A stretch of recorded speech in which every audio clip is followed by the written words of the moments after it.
Welcome back to Opening the Gospels. Today I want to spend a few minutes in the book of Proverbs looking at a short verse that speaks very directly into where we seek satisfaction and fulfillment. Drink water from your own cistern, flowing water from your own well.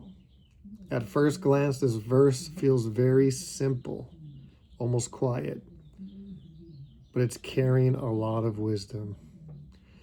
This verse sits in a larger passage about faithfulness and discipline. Proverbs 5 is written as a father speaking to a son, warning him about paths that seem appealing in the moment, but lead to loss later. Instead of starting with warnings, though, this verse starts with an image. A cistern and a well were sources of life. They were protected, maintained, and meant to sustain a household. So when the proverb says, drink water from your own cistern, it really talking about contentment, about receiving life and joy from what has been entrusted to you, instead of constantly looking elsewhere. What strikes me is how modern this feels.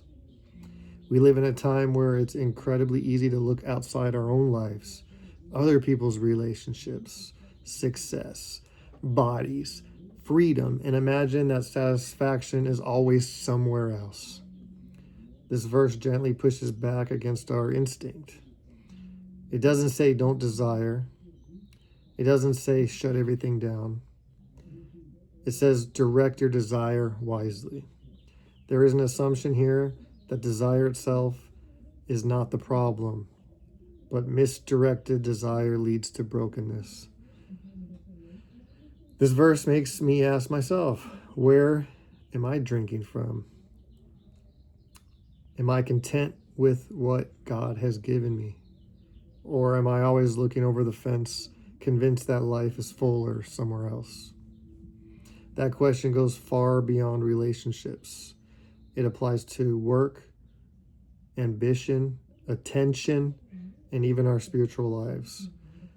What I appreciate about Proverbs is it doesn't shame, it warns because it cares. This verse isn't about restriction for restriction's sake. It's about protecting what gives life. So when you hear this image, drink water from your own well, what does that bring to mind for you? What areas of life does this speak into? That's how I'm understanding this verse, but I'd really like to hear your thoughts and reflections in the comments. Thanks for taking a few minutes to open up the scriptures with me.